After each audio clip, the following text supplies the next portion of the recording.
ये हमारे पास VFD आया था रिपेयरिंग के लिए। ओके, ये LNT का VFD है, 5 HP का VFD है। इसमें प्रॉब्लम ऐसा था कि आउटपुट फेज जैसे रन कमांड देते हैं हम लोग, फॉरवर्ड या रिवर्स किसी भी कंडीशन में अगर हम रन कमांड दे रहे हैं तो आउटपुट फेज लॉस का सिग्नल आता था। ओके, एरर आता था, अलार्म बजता था। ओके, और डिवाइस ट्रिप हो जाता था। देखो अब मैं इसे रन दे रहा हूँ, रन कमांड दे रहा हूँ, रन कमांड दिया, यहाँ पे ट्रिप ऑप्शन आ गया। ठीक है, और इसका जो एक्सटर्नल डिस्प्ले पैनल है उसमें लिख के आ रहा है क्या, out phase open. Okay, 01 code दिखा रहा है। ठीक है, हाँ, आउट फेज ओपन बता रहा है। अब इस प्रॉब्लम को सॉल्व कैसे करना है? अब ये एक्चुअली हार्डवेयर प्रॉब्लम है। ठीक है, तो हार्डवेयर प्रॉब्लम के लिए आपको बहुत सारे कंपोनेंट चेकआउट करने पड़ेंगे। ठीक है, क्योंकि वो जो फीडबैक आता है, ओके, आउटपुट फेज से, वो फीडबैक कंट्रोलर तक पहुंच नहीं पा रहा है। तो उसके लिए सब कुछ आपको सारे कंपोनेंट चेक करने पड़ेंगे कंट्रोल सेक्शन के। ठीक है, और जितने भी ऑप्टो कपलर होंगे सारे ऑप्टो कपलर चेक करने पड़ेंगे, नहीं तो चेंज करना पड़ेगा। ठीक है, तो ये फीडबैक के रिलेटेड। तो अब इसको हम इसके थ्रू भी विदाउट कोई भी कंपोनेंट को चेंज किए हुए हम फीडबैक को रिमूव कैसे कर सकते हैं। ओके, मतलब जो भी आपका ये ट्रिप हो रहा है वो ट्रिप को बंद कैसे कर सकते हैं।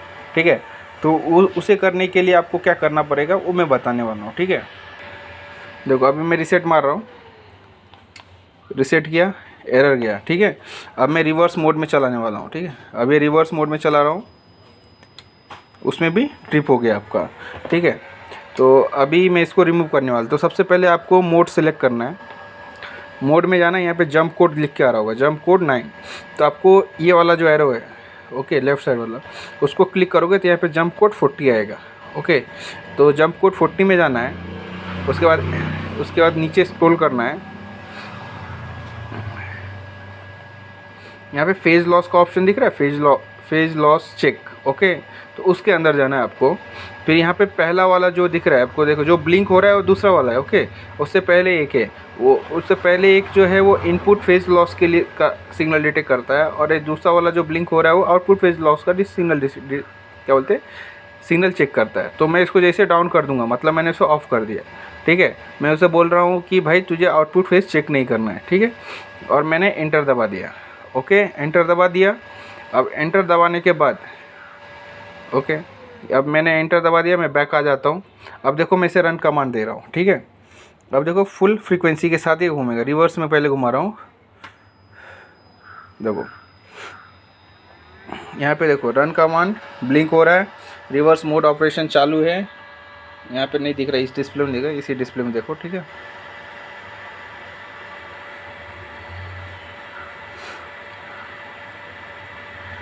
ओके, अब मैंने हटाया, ऑफ हो गया, कोई भी ट्रिप नहीं आया। ठीक है, इस तरीके से आउटपुट फेज लॉस का सिग्नल हो या इनपुट फेज लॉस का सिग्नल हो, इसको डिसेबल करना हो तो इस तरीके से कर सकते हो। अगर बार बार ये अलार्म आ रहा है और इनपुट फेज ओके, ठीक है, और आउटपुट फेज भी ओके, मतलब आउटपुट फेज पे सप्लाई भी आ रहा है फिर भी अलार्म आ रहा है, बार बार आ रहा है, बार बार आ रहा है, तो इसको आप रिमूव कर सकते हो। बट ये रिस्की केस हो सकता है। ठीक है, अब रिस्की केस कैसा होगा, सपोज़ कभी फ्लक्चुएशन हुआ, ओके, तो उस कंडीशन में शायद हो सकता है VFD भी ख़राब हो जाए, आपका जल जाए।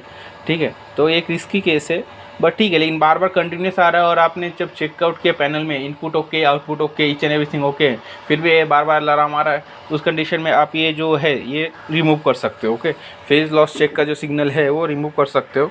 ओके, तो अब मैं इसे फॉरवर्ड कंडीशन में घुमा रहा हूँ। देखो फॉरवर्ड में घुमाया मैंने, रन कमांड है, फॉरवर्ड का लाइट ग्लो है, और रन कमांड का जो लाइट है वो ब्लिंक कर रहा है। ठीक है,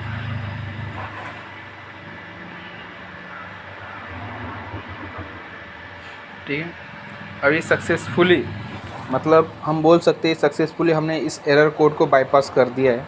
ठीक है, तो इस तरीके से आप किसी भी फेज लॉस सिग्नल हो, स्नाइडर हो, आपका LNT का हो, सीमेंस का हो, ABB का हो, किसी भी ड्राइव में हो, पैरामीटर दिया रहता है, पैरामीटर को सेटिंग चेंज करके आप ये एरर जो है वो रिमूव कर सकते हो।